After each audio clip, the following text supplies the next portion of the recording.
Hello dear students, welcome back again. आप लोगों का इस यूट्यूब चैनल में फिर से स्वागत है। स्टूडेंट्स, आज हम लोग फिर से जैव प्रक्रम के श्वसन चैप्टर को पढ़ेंगे।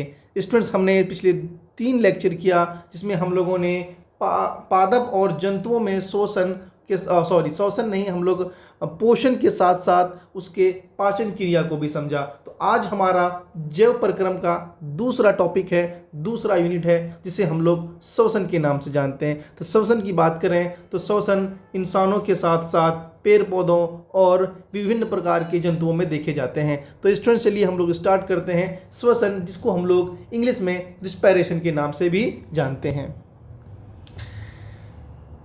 चलिए, तो श्वसन में आज हम लोग पौधों और जानवरों में श्वसन के बारे में पढ़ेंगे। हम लोग पहले स्टार्ट करेंगे मनुष्य में श्वसन, उसके बाद फिर हम लोग पढ़ेंगे पौधों में श्वसन। तो चलिए स्टार्ट करते हैं। पहले श्वसन किसे कहते हैं। यहाँ पर एक टीचर है जो स्टूडेंट से पूछ रहा है कि श्वसन किसे कहते हैं। तो स्टूडेंट जवाब देता है कि श्वसन ऑक्सीजन को लेने और कार्बन डाइऑक्साइड को छोड़ने की प्रक्रिया है। क्या स्टूडेंट्स ये सही जवाब दिया? नहीं, ये जवाब सही नहीं है। क्यों सही नहीं है? आइए हम लोग देखते हैं कि श्वसन किसे कहते हैं। अब ये टीचर्स जवाब दे रहे हैं कि नहीं, ये श्वसन नहीं है, इसे श्वास की क्रिया कहते हैं।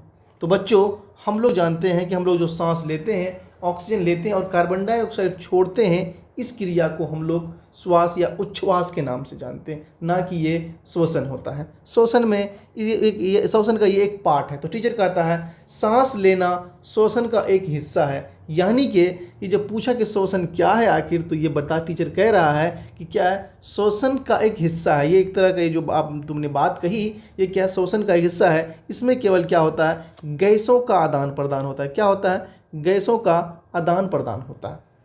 तो फिर श्वसन क्या है? अब हम लोग जानते हैं श्वसन क्या है। श्वसन क्या है? श्वसन जो सारी घटनाएं होती हैं हमारे शरीर में, जो श्वास लेना और उसके साथ साथ हम जो भोजन करते हैं, हमारा ग्लूकोज बनता है। हम लोग पिछली क्लास में क्या पढ़े थे कि हम लोग क्या करते हैं, ग्लूकोज लेते हैं। क्या लेते हैं? ग्लूकोज खाते हैं, मतलब कार्बोहाइड्रेट खाते हैं जो ग्लूकोज में बदल जाता है। अब ये ग्लूकोज जब हम लोग सांस लेते हैं, वो ऑक्सीजन के साथ मिलकर जो प्रक्रिया करता है, इस प्रक्रिया के फलस्वरूप हमें ऊर्जा प्राप्त कर देता है, हमें ऊर्जा मिलता है। उसे इसी प्रक्रिया को हम लोग क्या कहते हैं, श्वसन के नाम से जानते हैं। यानी कि हमारा गैसों का आदान प्रदान हो रहा और हमारे फूड का जो खाना है उसका टूटना, खाने का टूटना, ये अभिक्रिया मिल करके क्या बनाएगा, ये ऊर्जा बनाएगा। इन सारे अभिक्रियाओं को मिला करके हम श्वसन के नाम से जानेंगे। क्लियर हुई यहाँ तक बातें? अब देखिए, अब सबसे पहले ये बात कही जाती है कि जो प्रक्रियाएं होती है उसमें सबसे पहले क्या होता है, ऑक्सीजन जो होता है वो सांस के माध्यम से फेफड़े में प्रवेश करती है। कहाँ प्रवेश करती है? फेफड़े में प्रवेश करती है। और फिर ये ऑक्सीजन फेफड़े से होते हुए ऑक्सीजन रक्त में चला जाता है। तो क्या स्टेप हम लोग समझे? पहला स्टेप हम लोग ये देख रहे हैं कि फर्स्ट स्टेप में क्या हो रहा है, जो ऑक्सीजन हो रहा है, जो ऑक्सीजन है वो कहाँ चला जा रहा है, फेफड़े में जाता है। कहाँ जाता है? फेफड़े में जाता है। ठीक है, फिर ये फेफड़े से कहाँ चला जाता है, ये ऑक्सीजन रक्त में चला जाता है। कहाँ चला जाता है? रक्त में, यानी कि हमारा ब्लड में चला जाता है। Is that clear? अब हम लोग आगे देखते हैं क्या है इसकी प्रक्रिया में क्या क्या होती है। तो प्रक्रिया में पहली प्रक्रिया क्या लिखी हुई है, रक्त शरीर के सभी कोशिकाओं तक ऑक्सीजन पहुंचाता है। जो हम लोग यहाँ पढ़ रहे हैं, यहाँ देख रहे हैं कि ये जो ऑक्सीजन हम इस धर से ले रहे हैं और ये सांसों की सहायता से क्या होता है, ये हमारे फेफड़े तक पहुँचता है ऑक्सीजन। अब ये ऑक्सीजन फेफड़े से पहुँचने के बाद क्या होता है, ये हमारे ब्लड में चला गया, खून में चला गया, यानी कि रक्त में गया। तो रक्त से क्या होता है, ये सभी कोशिकाओं को ऑक्सीजन पहुँचाता है। कहाँ पहुँचाता है? सभी कोशिकाओं तक ऑक्सीजन पहुँचाता है। ये प्रक्रिया हुआ। और क्या होता है, कोशिका के अंदर ऑक्सीजन माइटोकॉन्ड्रिया में प्रवेश कर जाती है। कोशिका के अंदर क्या होता है, जो ऑक्सीजन होता है वो ऑक्सीजन क्या होता है, माइटोकॉन्ड्रिया के अंदर चला गया। इतनी बातें समझ में आई? यानी कि हमारा ये कोशिकाएं हैं, कौन सी कोशिका? रक्त का कोशिका, जिसको हम लोग बोलते हैं ब्लड सेल्स। रक्त कोशिका जो है, रक्त कोशिका में क्या हो जाता है, ऑक्सीजन पहुंचा, ऑक्सीजन यहाँ पहुंचा कोशिका, उसके बाद हमारे कोशिका में कोशिकांग होगा, जो क्या होता है वो चला जाता है माइटोकॉन्ड्रिया। कोशिकांग मतलब माइटोकॉन्ड्रिया है। माइटोकॉन्ड्रिया में भोजन ऑक्सीजन की मदद से टूटकर एटीपी ऊर्जा मुक्त करता है। ठीक है, और माइटोकॉन्ड्रिया में भोजन ऑक्सीजन की टूटकर एटीपी के रूप में ऊर्जा मुक्त करता है और फिर क्या होता है, ये कार्बन डाइऑक्साइड, जल आदि उपोत्पाद के रूप में निकालता है कि निकालता है। और इसी प्रक्रिया को हम लोग, पूरी प्रक्रिया को हम लोग क्या बोलते हैं, श्वसन के नाम से जानते हैं। तो हम लोग क्या जाने, फाइनली इस प्रक्रिया में क्या निकला हमारा, कार्बन डाइऑक्साइड CO2 तथा जल H2O तथा एनर्जी निकला। एनर्जी कौन सा, ATP के फॉर्म में। ये इस प्रक्रिया को हम लोग क्या बोलेंगे, श्वसन बोलेंगे। क्या बोलेंगे, श्वसन बोलेंगे। अब हम लोग बात करते हैं कि इसको डिटेल स्टडी कैसे करें। तो इस डिटेल स्टडी करने से पहले हम ये समझेंगे कि श्वसन जो होते हैं उसके टाइप्स कितने होते हैं। तो डिटेल स्टडी हम लोग तब करेंगे जब हम लोग पहले समझेंगे कि उसके स्टार्टिंग मतलब कैसे कैसे घटनाएं होती हैं।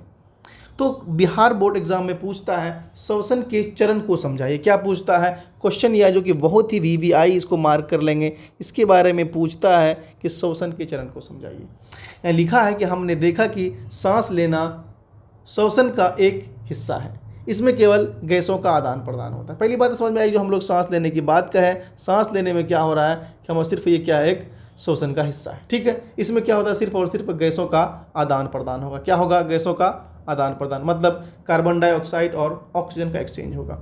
वास्तविक श्वसन में कोशिका के अंदर ऊर्जा का उत्सर्जन शामिल होता है। जो रियलिटी हम मतलब रियल में जो श्वसन जिस प्रक्रिया को बोलते हैं उसमें क्या होता है, कोशिका के अंदर ऊर्जा बनना। क्या बनना, ऊर्जा का उत्सर्जन होना, यानी कि ऊर्जा बनना।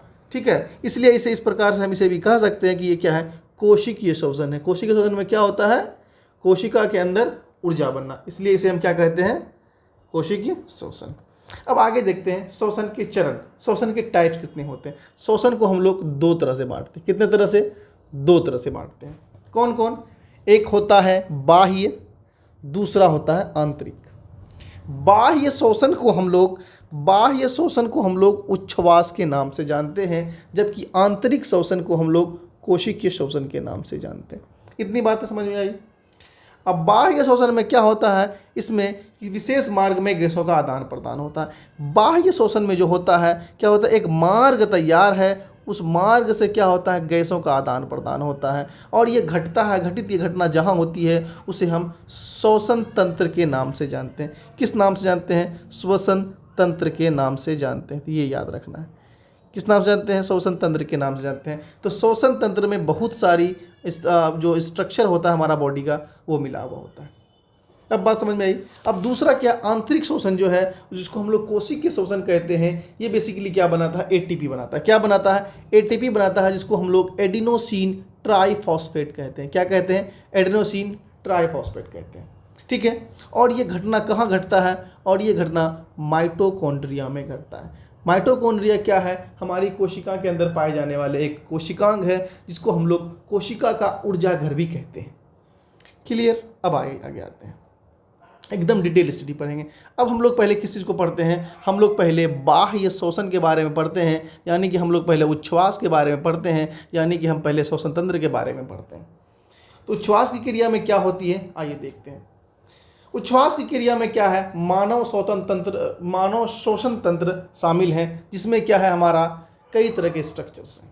अपने बॉडी को एज्यूम कर लें, जैसे कि हमें यहाँ दिख रहा है, क्या है ये हमारे मुख है, ये हमारा क्या स्ट्रक्चर, हमारे बॉडी का स्ट्रक्चर है। ये हमारा सर है, ये हमारा गर्दन है, ये हमारी कंधे हैं। और यहाँ पर इसका जब इसके ये बाहरी स्ट्रक्चर है हमारा। जब इसकी इंटरनल स्ट्रक्चर की बात करें तो सबसे पहले हम लोग क्या देख रहे हैं, या नाक है, जिसको हम लोग नासिका छिद्र भी कहते हैं या नासाद्वार भी कहते हैं। नासाद्वार के बाद क्या होता है, जब भी हम सांस लेते हैं तो हमारा जो गैस होता है, वो गैस कहाँ जाता है, वो गैस हमारे इसी माध्यम से होते हुए कहाँ चला जाता है, ग्रासनी में, जहाँ पर हमारा खाना और ऑक्सीजन या फिर गैस, हमारा गैस वो क्या होता है, आपस में टकराने की जगह मिलती है, ग्रासनी बोलते हैं उसे।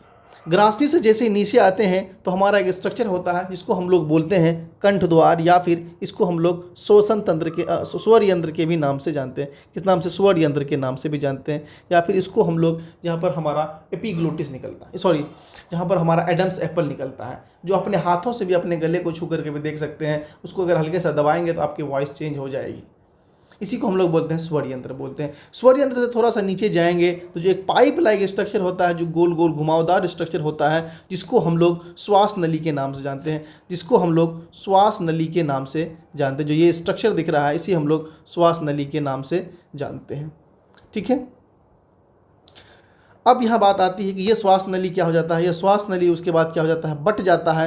ये श्वास नली हमारा बट जाता है श्वासनी में। कहाँ बट जाता है, श्वासनी में बट जाता है, और श्वासनी फाइनल जा करके श्वासनिका में बट जाता है।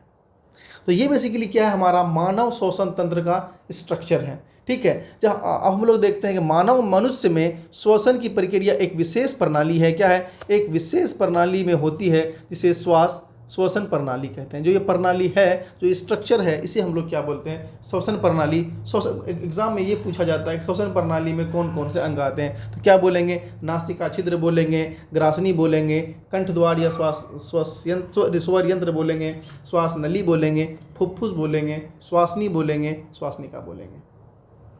और हम लोग ये भी देखते हैं कि नासिका छिद्र क्या होता है, जहाँ से हमारा नाक खुलता है। स्वर यंत्र जिसको हम लोग बोलते हैं वॉइस बॉक्स, जहाँ पर हमारा आवाज़ें निकलती हैं। श्वास नली बोलते हैं जहाँ पर हमारा गैस या फिर जो हमारा वायु है वो पास होता है, विंड पाइप जिसको हम लोग बोलते हैं। उसके बाद जो श्वासनिका बोलते हैं या श्वासनी बोलते हैं, जो हमारा विंड पाइप है, जो हमारा श्वास नली है, उसका क्या है, ब्रांचेस निकलते हैं, उसकी शाखाएँ बढ़ जाती हैं। तो ये अब तक था हमारा क्या, मानव श्वसन तंत्र का स्ट्रक्चर। क्या था हमारा मानव स्वतंत्र का स्ट्रक्चर। अब हम लोग आगे देखें कि इस स्वतंत्र में कार्य कैसे होता है। तो हम लोग अगर इसको जूम करके देखें तो जूम करके आपको ये स्ट्रक्चर दिख रहा होगा क्या, कि ये हमारा नासा द्वार है, जिसमें क्या होता है, नाक खुलता है। यहाँ पर हमारा ये नासा द्वार है, यहाँ पर क्या होती है, नाक खुलती है। ये आप लोग देख रहे हैं, ठीक है, ये स्ट्रक्चर है, क्या है, यहीं पर हमारी नाक खुलती है। ये हमारा मुंह है, मुंह के ऊपर ये हमारा नाक है, और नाक के बीच में क्या, ये हमारा स्ट्रक्चर है। ठीक है, जब इसको हम लोग जूम करके देखते हैं, मतलब इस तरह देखते हैं, तो ये क्या है, ये हमारा नासा द्वार है। यहीं से हमारा और जो हमारे गैसेस होते हैं वो होते हुए कहाँ तक, हमारे लंग्स तक आते हैं। सॉरी, यहाँ तक, इस वाले स्ट्रक्चर से, इस वाले स्ट्रक्चर से यहाँ तक आते हैं, इस वाले स्ट्रक्चर से होते हुए हमारे दोनों फेफड़े में पहुँचते हैं। ये बातें आपको क्लियर हो गई होगी, इतनी ठीक है। अब आइए हम लोग आगे देखते हैं। आगे क्या होता है, हवा नासिका छिद्र से होकर नासिका छिद्र के पास पतले पतले जो बाल होते हैं उससे गुजरती हैं। तो हम लोग क्या देखेंगे, ये हमारा जो नासिका छिद्र है उसमें क्या है, छोटे छोटे पतले पतले बाल हैं। क्या है, छोटे छोटे पतले पतले बाल हैं। ये बाल आपको देखने को मिल रहा होगा, ये बाल हैं, वो भी कहाँ है, नाक के हमारे ऊपर वाले हिस्से में। क्या होती है, हवाएं जो गुजरती है, तो हवा क्या होती है, इसी नाक पतले महीन बाल से होते हुए हमारे कहाँ तक पहुँचती है, हमारे फेफड़े तक जाती है, जिसमें से हमें स्वर यंत्र या फिर श्वास नली से होकर के गुजरना पड़ता है। क्या होता है, हवा महीन बालों से छन करके आती है। छन करके कहने का मतलब है कि जो हवाएं होती है, हवाओं में कई तरह के धूल मिट्टी के कण रहते हैं। ये धूल मिट्टी के कण क्या होते हैं, यहाँ पर चिपक जाते हैं, और जिससे क्या होती है, इससे क्या होती है, ये हमारे पास सिर्फ और सिर्फ छनी हुई हवाएं हमारे फेफड़े तक पहुँचती हैं।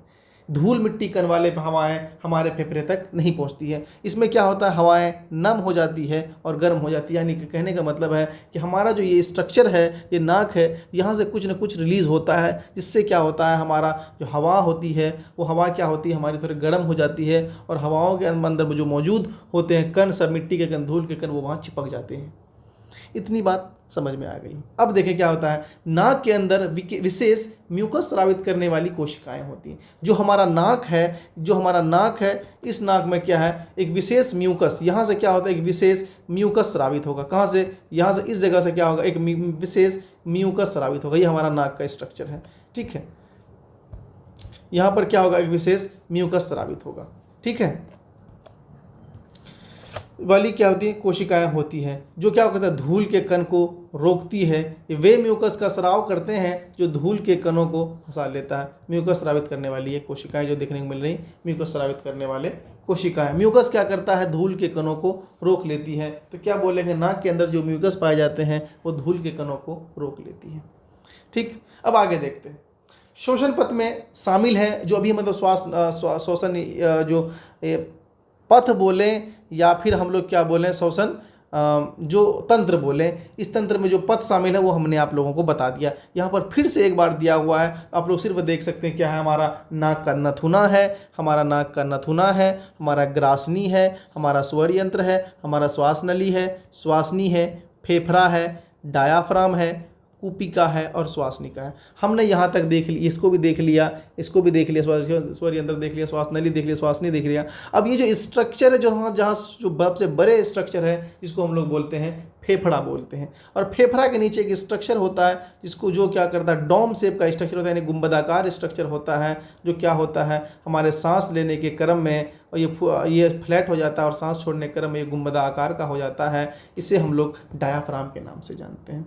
और जो हमारा फेफड़ा है, फेफड़े के अंदर जहाँ से हमारा हवाओं का, गैसों का, ऑक्सीजन और कार्बन डाइऑक्साइड का एक्सचेंज होता है, उसे हम लोग कूपिका के नाम से जानते हैं, कूपिका के नाम से जानते हैं, जिसे हम लोग इंग्लिश में एल्वेलाई भी कहते हैं। ठीक है, तो यहाँ क्या लिखा है, श्वास नली में उपस्थित उपास्थि के छल्ले होते हैं जो सुनिश्चित करते हैं कि वायु मार्ग ढह न जाए। ये जो श्वास नली है, ये श्वास नली में क्या होता है, छल्ले लाइक स्ट्रक्चर होते हैं, ये छल्ले की तरह होते हैं, तो इसलिए वो ये सुनिश्चित करते हैं कि ये श्वास नली में जो हवाओं का दबाव आता है, हम लोग जब सांस लेते हैं, जिसकी वजह से क्या होता है, ये हल्का फुल्का ऊपर नीचे होता है, जिससे क्या होता है कि हमारा स्वर यंत्र में या फिर हमारा श्वास नली में किसी तरह का दबाव ना पड़े, दर्द ना हो, इसलिए क्या होता है, ये थोड़े से छल्ले आकार के पाए जाते हैं। ठीक है, अब आगे देखें तो, और जो हमारा फेफड़ा है, अब बात आती है किसकी, फेफड़े की। फेफड़े की अगर हम बात करते हैं, फेफड़ा क्या होता है, हमारे वक्ष गुहा में उपस्थित होता है। कहाँ उपस्थित होता है, वक्ष गुहा। वक्ष गुहा कहने का मतलब है कि ऐसा स्ट्रक्चर जो किसी होलो हॉल के अंदर या फिर किसी स्ट्रक्चर के अंदर घुसा हुआ हो। होलो कहने का मतलब है कि इस वक्ष गुहा में, वक्ष मतलब कहने का मतलब इसके ऊपर में क्या है, बत्ती नुमा संरचना होती है। क्या होती है, बत्ती नुमा संरचना होती है, जिसे हम लोग सीने की बत्ती कहते हैं। तो ये हमारा जो फेफड़े होता है, ये सीने की बत्तियों के नीचे छुपा हुआ, इसीलिए हम लोग क्या बोलते हैं, ये वक्ष गुहा में उपस्थित होता है, ये वक्ष गुहा में होता है। इतनी बात समझ में आई। ठीक है, वक्ष गुहा इसी को बोलते हैं कि मतलब ऐसा स्ट्रक्चर जिसके अंदर हो। ऊपर से क्या, वक्ष गुहा कहने का मतलब है कि यहाँ जो बत्तियाँ हैं, ये बत्तियाँ क्या करते हैं, उसे प्रोटेक्शन देते हैं, उसे हेल्प करते हैं, किससे, चोट लगने से, क्योंकि ये बहुत ही कमज़ोर होता है। ठीक है, कहाँ होता है, वक्ष गुहा में होता है। कौन होता है, फेफड़ा, चेस्ट। ठीक है, सीने के अंदर। अब आइए आगे। आगे जब हम सांस लेते हैं तो हमारी अपनी मांसपेशियाँ, जो हमारी पसलियाँ हैं, ये जो पसली है, ये पसली, इसको हम लोग क्या बोलते हैं, पसली बोलते हैं, पसलियाँ बोलेंगे। जो ये हमारी पसलियाँ हैं वो ऊपर उठते हैं और हमारे डायफ्राम को सपाट करते हैं। तो आप ये डायग्राम, आप ये फिगर देख रहे हो, जिसमें क्या हो रहा है, जैसे ही हम लोग सांस लेते हैं, जैसे ही ऑक्सीजन हमारे अंदर आता है, जैसे हम लोग सांस लेते हैं, तो ये क्या होता है, ये क्या होता है, फ्लैट हो जाता है, और ये हमारा फेफड़ा फूल जाता है। फेफड़ा फूल जाता है और ये फ्लैट हो जाता है। जैसे ही हम लोग सांस छोड़ते हैं, ये क्या होता है, डोम से शेप का आकार का हो जाता है, गुंबद आकार का हो जाता है, और फेफड़े छोटे हो जाते हैं। ठीक है, यही चीज़ यहाँ लिखा है कि जो डायाफ्राम होता है, वो डायाफ्राम क्या होता है, जब भी हम लोग सांस लेते हैं तो फ्लैट हो जाता है, सपाट हो जाता है। यहाँ लिखा है, पसलियों को ऊपर उठाते हैं और हमारा डायाफ्राम को सपाट करते हैं, और परिणाम स्वरूप छाती गुहा बड़ी हो जाती है। इससे क्या हो जाती है, हमारी जो छाती है, हमारी छाती है, वो क्या हो जाती है, बड़ी हो जाती है। और लिखा है, इसी के कारण हवा फेफड़े में चली जाती है और फैली हुई एल्वेलाई कूपिका को भर देती है। जिसकी बात हमने एल्वेलाई की बात की थी, ये जो एल्वेलाई है, जिसको हम लोग कूपिका कह रहे हैं, ये स्ट्रक्चर क्या होता है, जैसे हम लोग सांस लेते हैं, सांस लेने के क्रम में क्या होती है, गुब्बारा बड़ी हो जाती है। क्या होती है, गुब्बारे के आकार के फूल जाती है और ये बड़ी हो जाती है, जिससे क्या होता है, इसके स्ट्रक्चर बड़ा हो जाता है। जिससे क्या होता है, इसका स्ट्रक्चर बड़ा हो जाता है और बहुत ज़्यादा गैसों का आदान प्रदान होता है। यही बातें यहाँ लिखी है। क्या लिखी है कि एल्वेलाई कूपिका को भर देती है और ये बड़ा हो जाता है। ठीक है, अब आगे देखते हैं। आगे देखते हैं जो कूपिका के बारे में बात कर रहा है।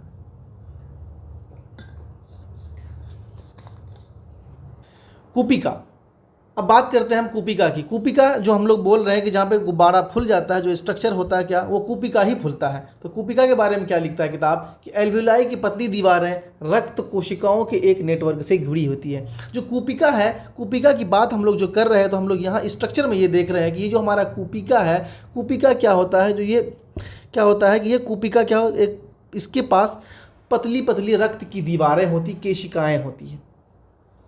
मतलब ये इसलिए होता है क्योंकि यहीं से गैसों का आदान प्रदान होगा, यहीं से कि जो कार्बन डाइऑक्साइड और ऑक्सीजन है इस यहीं से एक्सचेंज होगा। तो यहाँ पर क्या होता है, इसकी दीवारों को जब हम लोग कूपिका को हम लोग जब जूम करके देखेंगे तो हमें इस तरह का दिखेगा। जब इसको जूम करके देख रहे हैं तो हमें ये संरचनाएं देखने को मिलेगी। ये संरचना में हम लोग क्या देख रहे हैं, इस संरचना में हमें दो रक्त कोशिकाएं दिख रहे हैं। कौन कौन, एक ब्लू कलर का, एक लाल कलर का। इसका मतलब क्या है, एक कोशिकाएं ऑक्सीजन को लेकर के आएगा, दूसरा एक जो ये है एक पाइप क्या करेगा, एक पाइप क्या करेगा, ऑक्सीजन को मतलब बिना ऑक्सीजन वाले खून को यहाँ पर लेकर के आएगा, दूसरा क्या करेगा, ऑक्सीजन वाले खून को लेकर के जाएगा। एक बिना ऑक्सीजन के खून को लेकर के आएगा, दूसरा ऑक्सीजन वाले खून को लेकर के आएगा। तो क्या करता है हमारा ये कूपिका, ये समझें। ये क्या करता है, ये क्या करेगा, ये गुब्बारे जैसे ही हमारे बॉडी में ऑक्सीजन आएगा तो ये गुब्बारे जैसे देखिए छोटे छोटे गुब्बारे के आकार के ये फूल गए। ये फूलने के बाद क्या करेंगे, जितने भी डीऑक्सीजनेटेड ब्लड इसमें आए थे, यहाँ से बिना ऑक्सीजन वाले जो ब्लड आए थे वहाँ से हमारे फेफड़े से, तो ये क्या होंगे, इसमें ऑक्सीजन भरेगा। क्या होगा, ऑक्सीजन भरेगा और ये ऑक्सीजन भरने का काम हीमोग्लोबिन करेगा। हीमोग्लोबिन लेगा और ये इस पाइप के होते हुए, इस धमनी से होते हुए क्या चले जाएगा, वो हमारा दिल तक पहुंचा देगा, हमारे हृदय तक पहुंचा देगा। तो यही घटनाएं होती है। एक ऑक्सीजन को विदाउट ऑक्सीजन वाले ब्लड को लेके आता है, एक ऑक्सीजन वाले ब्लड को लेकर के जाता है। ठीक है, यहाँ तक समझ में आया। अब आगे देखें क्या कहता है। इन अंगों के बारे में लिखा जो हम लोग यहाँ देख रहे हैं, जैसे क्या देख रहे हैं, ये फेफड़ा है। इस फेफड़े को जो हम सिंगल हटक अलग निकाल के देखें तो ये फेफड़ा हमको इस तरह का दिखेगा। और जब इसको और गौर से देखेंगे तो यहाँ क्या दिखेगा आपको, यहाँ पर क्या होती है, पतली पतली, ये हमारा क्या होगा, कूपिका होंगे। जब कूपिका को हम लोग गौर से देखेंगे, जब इसको जूम करके देखेंगे लग के हिस्से को, तो हमें जब यहाँ क्या दिखेगा, इस तरह के स्ट्रक्चर, तो इस तरह के स्ट्रक्चर यहाँ क्या दिखेगा हमको, कूपिका देखेगा। जब कूपिका को काट के देखेंगे तो वो इस तरह का संरचना हमको देखने को मिलेगा। तो आई थिंक कि आपको ये डायग्राम की सहायता से इसके स्ट्रक्चर आसानी से समझ में आ रहे होंगे। तो यहाँ क्या लिखा है, इन अंगों में विशेष संरचना होती है जो सतह क्षेत्र को बढ़ाती है। जो ये स्ट्रक्चर होता है ये क्यों इतना बड़ा होता है, ताकि ये क्या करे, इसके सतह के क्षेत्र को बढ़ा दे। सतह के मतलब ये जो गुब्बारानुमा संरचना है इसलिए इतना बड़ा होता है, तो इतने इसलिए फूलता है ताकि क्या करे, इसके सतह के क्षेत्र को बढ़ा दे और गैसों का आदान प्रदान आसानी से हो सके और ज़्यादा से ज़्यादा गैसों का आदान प्रदान हो सके। लेकिन ये संरचनाएं नाजुक होती है, इसलिए इन्हें शरीर के भीतर वक्ष गुहा में रखा जाता है। ठीक है, तो ये बात थी कि इसका स्ट्रक्चर इतना बड़ा क्यों होता है, गुब्बारे से फूलता क्यों है, ताकि इसका आकार बड़ा हो सके, छोटे जगह पे बड़ा आकार रह सके। और जब भी गैस हमारे बॉडी में आए, ऑक्सीजन जब भी हमारे बॉडी में जैसे आए, वो क्या है, आसानी से फूल जाए और हमारे लार्ज अमाउंट में ऑक्सीजन और कार्बन डाइऑक्साइड का आदान प्रदान कर सके। अब आगे देखते हैं, आइए देखें कि गैसों का जो आदान प्रदान होता है वो कैसे होता है। तो हम लोग क्या बोलते हैं, सांस लेने के दौरान ऑक्सीजन फेफड़े और फिर कूपिकाओं में प्रवेश करती है। जो हम लोग इससे पहले देखे सेम वही चीज़ें हैं, वही बात है। फिर से एक रिवीजन है एक तरह से। क्या करते हैं, हम लोग सांस लेते हैं, ऑक्सीजन हमारे कूपिका में भर जाता है। ये जो कूपिका है हमारा, जब भी हम लोग सांस लेते हैं तो ये जो कूपिका है हमारा फूल जाता है। और ये जब इसको हम लोग जूम करके देखेंगे, इस स्ट्रक्चर को, तो हमें ये दिखेगा। जब इसको भी हम लोग जूम करके देखेंगे तो हमें ये देखने को मिलेगा। क्या देखने को मिलेगा कि यहाँ पर क्या जो कूपिका हम लोग देख रहे हैं, गुब्बारे नुमा संरचना बनाई है, जब इसको हम लोग जूम करते हैं तो लाल और ब्लू कलर के स्ट्रक्चर देखने को मिलते हैं। और ब्लू कलर के अंदर जो स्ट्रक्चर देखने को मिलते हैं वो हमें क्या देखने को मिलते हैं, अंदर में जो स्ट्रक्चर देखने को मिलते हैं, इसके अंदर में जो ये स्ट्रक्चर है, ये स्ट्रक्चर क्या है, इसकी हमारा एल्वेलाई है। गुब्बारानुमा हल्का का संरचना देखने को मिलती है। इससे क्या सटे हुए होते हैं, इससे हमारे हीमोग्लोबिन वाले ब्लड सटे हुए हैं। जिससे क्या होता है, हमारा ऑक्सीजन, ये ब्लड कैपिलरी क्या करता है, ऑक्सीजन को यहाँ से एल्वेलाई से पकड़ता है और ये लेकर के निकल लेता है। वहीं दूसरी तरफ देखेंगे, उसके बगल में एक संरचनाएं होती है जो ब्लू कलर की, वो आकर के विदाउट ऑक्सीजन वाले यहाँ पर आता है, यहाँ पे आता है, ऑक्सीजन वाले लेकर के इधर से चला जाता है। तो ये क्या था, हमारा क्या था, ये हमारा एल्वेलाई और कूपिका में गैसों का आदान प्रदान करने वाली संरचनाएं थी। स्ट्रक्चर था, फिगर था, इसको हम लोग देख करके समझ सकते हैं।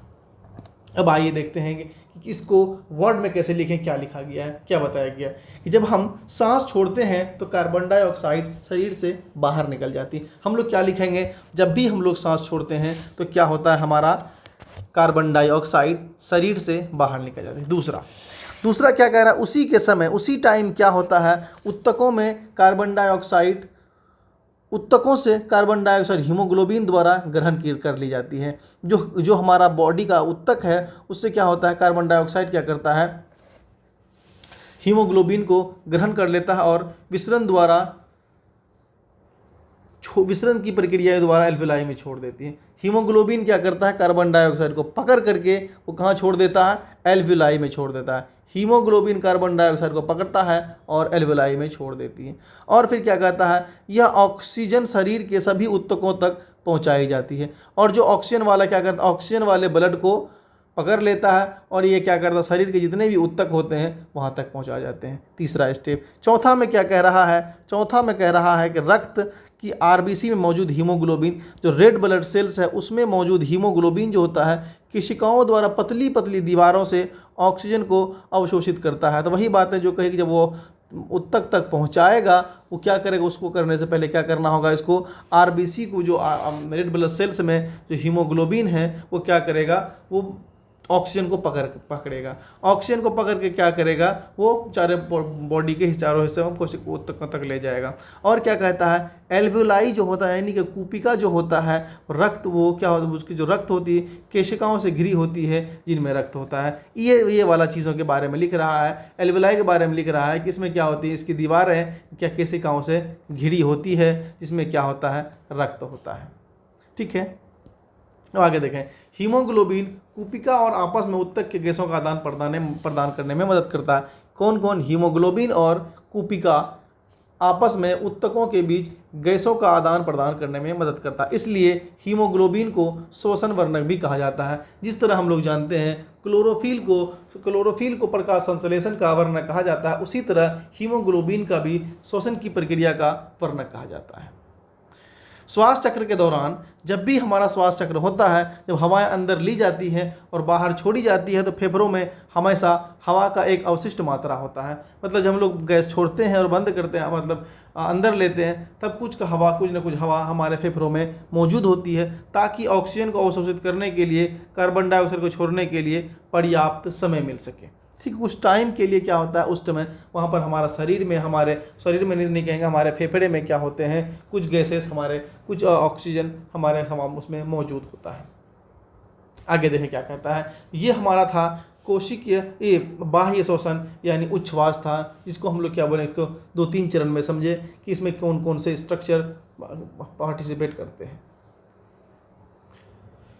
अब अगर हम लोग बात करें श्वसन के दूसरा चरण जिसको हम लोग बोलते हैं कोशिकीय श्वसन, अभी हम लोग उच्छ्वास को पढ़े, श्वसन बाह्य श्वसन को पढ़े, अब हम लोग देखते हैं कि श्वसन का दूसरा चरण श्वसन कोशिकीय श्वसन या आंतरिक श्वसन क्या है। अब इसको हम लोग डिटेल में समझेंगे। तो आंतरिक श्वसन की बात करते हैं तो आंतरिक श्वसन क्या होता है, यह ऑक्सीजन की उपस्थिति या फिर ऑक्सीजन की अनुपस्थिति पर निर्भर करता है। तो हम लोग याद रख लेंगे, जो आंतरिक श्वसन होता है वो ऑक्सीजन की उपस्थिति या फिर ऑक्सीजन की अनुपस्थिति पर निर्भर करता है। तो ऑक्सीजन की अनुपस्थिति और उपस्थिति पर निर्भर करता है, उसको हम लोग कह सकते हैं। अगर उपस्थिति पे अगर वो कोई चीज़ें हो रही है तो उसे हम लोग बोलते हैं वायवीय श्वसन या फिर एरोबिक रिस्पिरेशन। ऑक्सीजन की उपस्थिति में हो रही है तो वायवीय श्वसन या फिर एरोबिक रिस्पिरेशन। दूसरा क्या है, ऑक्सीजन की अनुपस्थिति में अवायवीय श्वसन या फिर एनएरोबिक रिस्पिरेशन। क्या बोलेंगे, ऑक्सीजन की अनुपस्थिति में क्या बोलेंगे, अवायवीय श्वसन या फिर एनएरोबिक रिस्पिरेशन। ऑक्सीजन की उपस्थिति में वायवीय श्वसन क्या होता है, ऑक्सीजन की उपस्थिति में होता है, यानी कि ऑक्सीजन प्रेजेंट है, अवायवीय श्वसन ऑक्सीजन की अनुपस्थिति में होती है। ठीक है, आगे देखते हैं। आगे क्या है, कोशिकीय श्वसन में अब होता कहाँ है, ये चीज़ें होती हैं माइटोकॉन्ड्रिया के अंदर। हम लोग स्टार्टिंग में पढ़े थे कि जो आंतरिक श्वसन होता है जिसको हम लोग क्या बोलते हैं, ये कहें वायवीय श्वसन या अवायवीय श्वसन जिसको हम लोग बोलते हैं, कोशिकीय श्वसन या फिर आंतरिक श्वसन जो बोलते हैं जिसको हम, वो कहाँ होता है, कोशिका के अंदर होता है। अब कोशिका के अंदर क्या क्या मौजूद होता है, कोशिका के अंदर हमारा पहला स्टेप क्या है, मतलब जो कोशिकाओं में होगा, दूसरा माइटोकॉन्ड्रिया में होगा। तो क्या होता है हमारा बेसिक में गया, ऊर्जा प्राप्त करना। क्या करना, ऊर्जा प्राप्त करना। तो क्या है, ये कहाँ से स्टार्ट होगा, हमारे माइटोकॉन्ड्रिया में जाएगा। माइटोकॉन्ड्रिया में क्या करेगा, ऊर्जा बनाए, क्या करेगा, ऊर्जा बनाएगा। किसका ऊर्जा बनाएगा? जो हम लोग खाना खाए थे, हम लोग फूड खाए थे, जो कार्बोहाइड्रेट खाते हैं, जब उसको हम लोग ग्लूकोज में तोड़ते हैं। हम लोग पाचन क्रिया के बारे में पढ़े थे, पाचन क्रिया में बोले थे कि जो ग्लूकोज होता है वो जो कार्बोहाइड्रेट होता है वो ग्लूकोज में टूट जाता है, तो उसी ग्लूकोज से हम क्या करेंगे? ऊर्जा प्राप्त करेंगे। तो ऑक्सीजन क्या करता है? ऑक्सीजन क्या करता है? ग्लूकोज को तोड़ने में मदद करता है और एटीपी बनाता है। क्या बनाता है? एटीपी। जो ऊर्जा है यही एटीपी है। एटीपी का फुल फॉर्म होता है एडिनोसिन ट्राईफॉस्फेट। क्या होता है? Adenosine triphosphate. Adenosine triphosphate. तो आप लोग इसको याद रखें। क्या होता है? ग्लूकोज ऑक्सीजन की उपस्थिति में टूटता है। तो क्या है? कोशिका के अंदर एक कोशिकांग होता है जिसे हम लोग माइटोकॉन्ड्रिया कहते हैं। जैसे हम लोगों ने पिछले 9th क्लास में पढ़ा था, कोशिकाओं के अंदर एक स्ट्रक्चर होता है जो कोशिकांग होता है, जिसको हम लोग माइटोकॉन्ड्रिया बोलते हैं, और इसे हम लोग पावर हाउस ऑफ सेल या फिर कोशिकाओं का ऊर्जा घर भी कहते हैं। ठीक है, अब हम लोग आगे देखते हैं। आगे क्या देखते हैं? श्वसन के चरण को देखें। पहले चरण को देखते हैं हम लोग, मतलब कोशिक के श्वसन के पहले चरण को देखते हैं, या फिर हम लोग कहें कि हम लोग ये समझें कि जो ऑक्सीकृत श्वसन को हम लोग देखते हैं। किसको बोलेंगे? वायवीय श्वसन को देखें। किसको देखें? हम लोग बोलें वायवीय श्वसन के बारे में। वायवीय श्वसन को हम लोग देखते हैं। तो वायवीय श्वसन के दौरान हम लोग क्या देखते हैं? कोशिकाओं के अंदर जो ग्लूकोज है, हम लोग जो खाना खाए थे वो याद कीजिए क्या खाए थे? C6H12O6 बनाए थे। हम लोग जो कार्बोहाइड्रेट खाए थे वो कार्बोहाइड्रेट को तोड़ करके हम लोग क्या बनाए थे? ग्लूकोज बनाए थे, जिसका फॉर्मूला क्या है? 6 कार्बन वाला। क्या है? 6 कार्बन वाला यौगिक है, 6 कार्बन वाला मॉलिक्यूल है। इस 6 कार्बन वाले मॉलिक्यूल को हम लोग क्या किए थे? हमारे मतलब बनाए थे, और हम 6 कार्बन वाले मॉलिक्यूल को हम लोग ब्लड में भेज दिए थे। अब ब्लड में क्या होगा? खून में क्या होगा? रक्त में ये हमारा 6 कार्बन मॉलिक्यूल टूटेगा। किस में टूटेगा? पायरुवेट में टूटेगा। तो हम लोग क्या देख रहे हैं? जो 6 कार्बन वाला यौगिक जो ग्लूकोज है वो टूट करके क्या बनाता है? पायरुवेट बनाता है। जो पायरुवेट क्या होता है? 3 कार्बन वाला यौगिक है। क्या है? 3 कार्बन वाला यौगिक है, जिसका फॉर्मूला होता है C3H3O3। क्या होता है? C3H3O3-। तो ये उसका फॉर्मूला होता है। ये चरण क्या होता है? कोशिका द्रव में देखने को मिलता है। यह चरण कोशिका द्रव में होता है। तो हम लोग क्या देखते हैं? जो हमारा कोशिका है, कोशिका के अंदर हो रहा है। अब तक ये हमारा चरण माइटोकॉन्ड्रिया में नहीं पहुंचा है, क्योंकि माइटोकॉन्ड्रिया क्या कोशिका के अंदर है। जैसे कि मान लेते हैं कि ये हमारा पूरा कोशिका है और ये कोशिकाओं में कहीं एक जगह माइटोकॉन्ड्रिया है, तो इसके बाहर ये चरण क्या हो रहा है? ग्लूकोज जो होता है 6 कार्बन वाला C6H12O6 वो टूट जाता है। किसमें? पायरुवेट में टूटता है। अब पायरुवेट में टूटेगा। पायरुवेट में टूटने की इस घटना को क्या बोलेंगे हम? यह अवायवीय श्वसन की प्रक्रिया तो बोलेंगे ही बोलेंगे, इसे हम लोग क्या बोलेंगे? ग्लाइकोलाइसिस कहेंगे। लेकिन हम लोग क्या पढ़ रहे हैं? वायवीय श्वसन पढ़ रहे हैं। तो वायवीय श्वसन का प्रथम चरण ऑक्सीजन की अनुपस्थिति में होता है। ये आपको याद रखना है। क्या याद रखना है?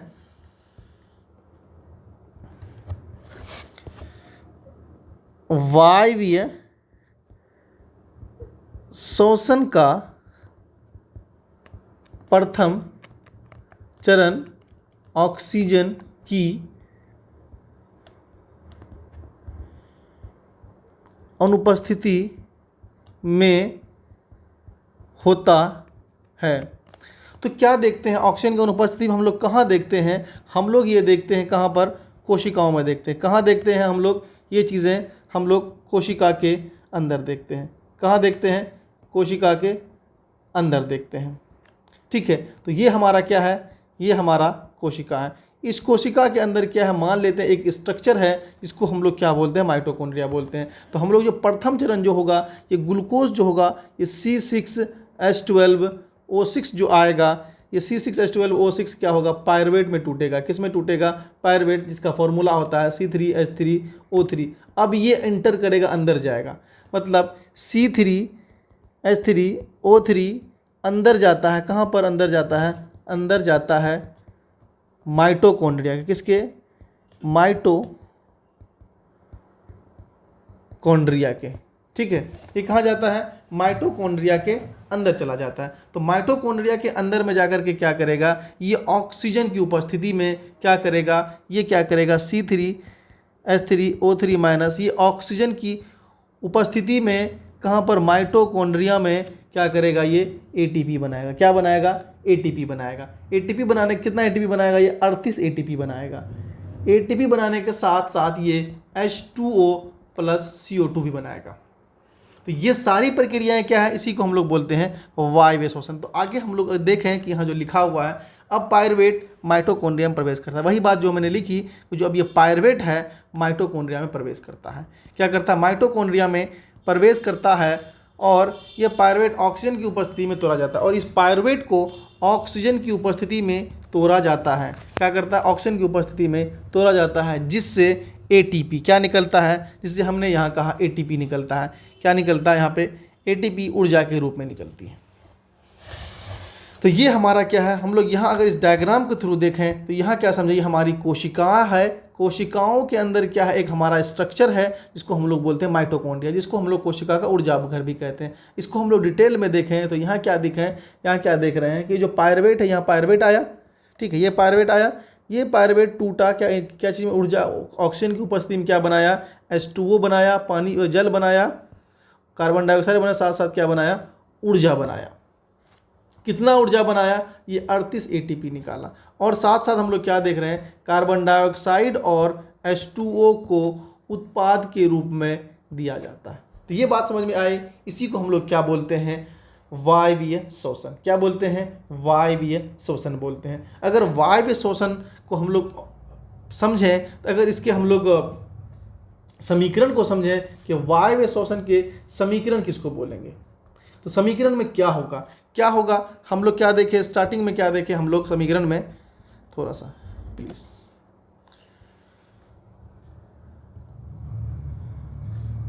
इसमें कलर देखिए, 2 कलर है हमारे पास। क्या? अच्छा, ये हमारे पास कलर है यहाँ पर, ठीक है। तो हम लोग क्या देख रहे हैं? हम लोग क्या देखें? C6H12O6 ये आया और हम लोग ऑक्सीजन की उपस्थिति में तोड़े। मतलब पहले तो ऑक्सीजन की अनुपस्थिति में तो मतलब ऑक्सीजन नहीं था, ये पायरुवेट बना। तो अगर हम पूरी डिटेल में इसको देखें, क्या ऑक्सीजन की उपस्थिति में बना, क्या बनाया? क्या बनाया? 6CO2। क्या बनाया? 6 कार्बन डाइऑक्साइड बनाया प्लस 6H2O बनाया, नहीं हाँ 6H2O बनाया, पानी बनाया, प्लस क्या बनाया? ये एनर्जी बनाया। क्या बनाया? एनर्जी या फिर ऊर्जा जिसको हम लोग बोलते हैं। ये किसके फॉर्म में बनाया? एटीपी के फॉर्म में बनाया। किसके फॉर्म में बनाया? एटीपी के फॉर्म में बनाया। क्या बोलेंगे? एटीपी बनाया, ठीक है। इतनी बातें आई थिंक के समझ में आ गई होंगी। ये क्या है? इसी को हम लोग क्या बोलेंगे? इसी को हम लोग क्या बोलेंगे? वायवीय श्वसन का समीकरण। क्या बोलेंगे? वायवीय श्वसन का समीकरण। तो हम लोग लिख सकते हैं, क्या है यह? वायवीय श्वसन का समीकरण, ठीक है। बात क्लियर हुई यहाँ तक? अब आगे आइए हम लोग देखते हैं अवायवीय श्वसन। क्या देखेंगे? अवायवीय श्वसन।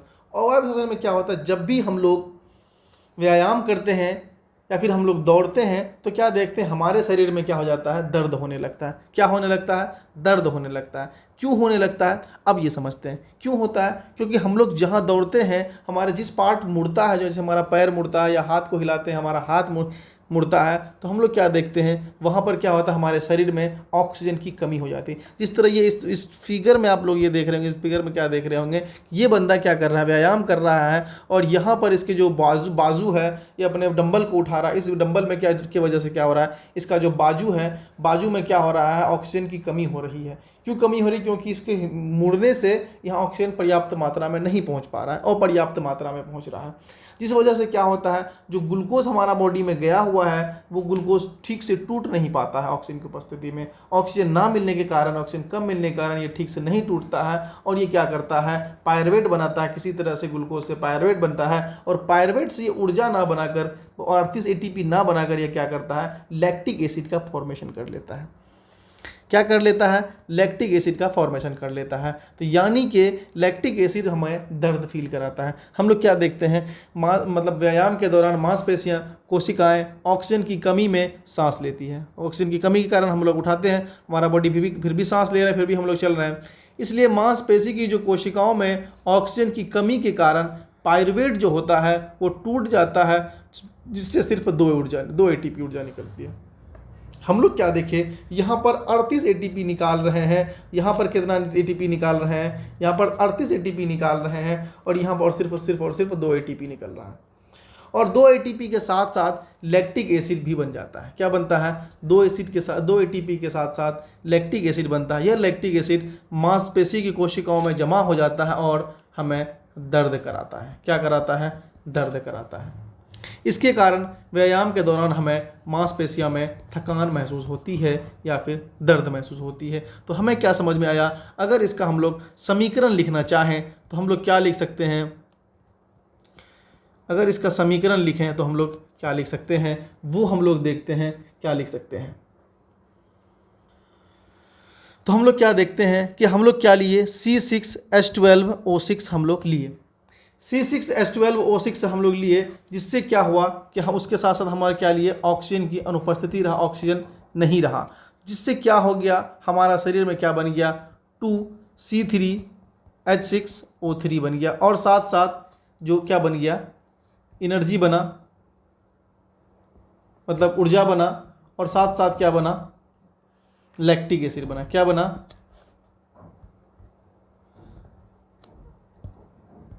लैक्टिक एसिड बना। मतलब यानी कि हिंदी में अगर इसको लिखें, लैक्टिक अम्ल बना। ऊर्जा को हिंदी, एनर्जी को हिंदी में लिखे ऊर्जा बना। ऊर्जा कितना बना? ओनली और ओनली 2 एटीपी बना।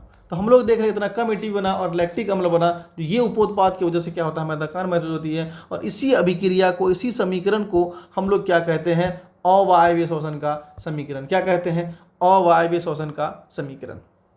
ठीक है।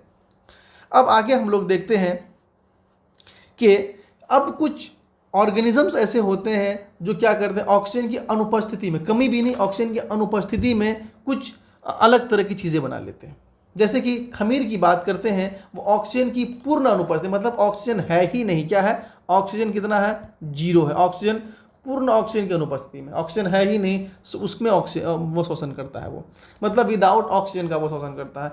अतः हम लोग ये देखते हैं कि खमीर के मामले में पायरुवेट बनता है, पायरुवेट से ऑक्सीजन की उपस्थिति में टूटकर ऊर्जा भी मुक्त होती है। सेम वही चीज़ हो रहा है, ये भी पायरुवेट बना रहा है, पायरुवेट तक ये भी बना रहा है, 3 कार्बन मॉलिक्यूल भी बना रहा है। और क्या होता है, ऑक्सीजन की अनुपस्थिति में ही टूट कर क्या ऊर्जा भी बना रहा है। लेकिन कितना ऊर्जा निकल रहा है, इसके पास भी 2 ऊर्जा निकल रहा है। लेकिन अनुपस्थिति होने के कारण ऊर्जा का, ऑक्सीजन का, इसमें क्या हो रहा है, ये इथेनॉल बना ले रहा है। क्या बना रहा है? इथेनॉल बना ले रहा है, इथाइल अल्कोहल बना रहा है, और साथ साथ कार्बन डाइऑक्साइड बना रहा है। यानी कि ये हमें शराब बना रहा है। क्या बना रहा है? शराब बना रहा है। हम लोग देखते कम ऑक्सीजन रहता था तो हमें लैक्टिक एसिड बनता था, हमें थकान महसूस होती थी। यहाँ पर क्या हो रहा है, यहाँ पर क्या हो रहा है, जो ग्लूकोज है हमारा C6H12O6 है, ये ऑक्सीजन की अनुपस्थिति हो रहा है। ऑक्सीजन की अनुपस्थिति मतलब है ही नहीं oxygen, zero oxygen, oxygen zero है। उसमें क्या हो रहा है, किस में हो रहा है, ये खमीर क्या है, एक तरह का क्या है ये खमीर, इसको हम लोग क्या बोलते हैं, इसको हम लोग फंगस बोलते हैं, फंजाई हम जिसको बोलते हैं। ईस्ट कौन है ये? ईस्ट। ये क्या काम करता है, ये आपका क्या बना लेता है, इथाइल अल्कोहल या इथेनॉल बना लेता है। क्या बना लेता है? C2H5OH बना लेता है, इथेनॉल बना लेता है, प्लस कार्बन डाइऑक्साइड भी रिलीज करता है, साथ साथ एनर्जी या फिर इसको हम ऊर्जा बोलते हैं, वो 2 ATP निकालता है।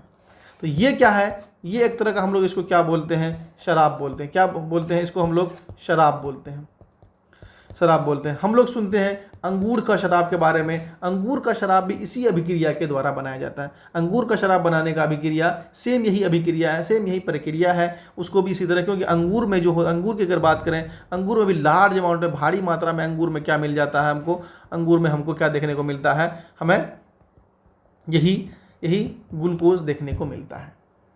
इसी अंगूर का हम लोग शराब बनाते हैं। वो भी किस इस अभिक्रिया को हम लोग क्या कहते हैं, इस अभिक्रिया को हम लोग फर्मेंटेशन या फिर किण्वन के नाम से जानते हैं, या फिर क्या कहते हैं, फर्मेंटेशन या फिर किण्वन के नाम से जानते हैं। ठीक है, आइए क्या लिखा है यहाँ पर, ऑक्सीजन को अनुपस्थिति में टूट कर ऊर्जा 2 ATP निकालता है, और यहाँ इथेनॉल कार्बन डाइऑक्साइड उपोत्पाद के रूप में निकल के इथेनॉल निकला, कार्बन डाइऑक्साइड निकला। और क्या होता है, इस प्रक्रिया को हम लोग क्या कहते हैं, किनवन कहा जाता है, किसमें, ईस्ट में, खमीर में, जो कि एक तरह का फंगस है। आई थिंक कि आपको ये आसानी से समझ में आया होगा कि एरोबिक रिस्पिरेशन, एनारोबिक रिस्पिरेशन क्या होता है। तो आज की क्लास में हम लोगों ने क्या पढ़ा? आज की क्लास में हम लोगों ने दो तरह की चीज़ें, वायु शोषण और वायु शोषण के साथ साथ हमें श्वसन तंत्र में किस किस तरह से ऑक्सीजन का आदान प्रदान होता है, ऑक्सीजन मतलब यानी कि वायु का आदान प्रदान होता है। तो नेक्स्ट क्लास में हम लोग क्या करेंगे स्टूडेंट्स? नेक्स्ट क्लास में हम लोग जानवरों में गैसों का आदान प्रदान पढ़ेंगे और साथ साथ पौधों में गैसों के आदान प्रदान के बारे में पढ़ेंगे। तो स्टूडेंट्स, अगर आपको ये वीडियो अच्छा लगा होगा, ये नोट्स अच्छा लगा होगा, तो देखते रहिए हमारा यूट्यूब चैनल और इसे लाइक करें, शेयर करें, सब्सक्राइब करें। तब तक के लिए धन्यवाद।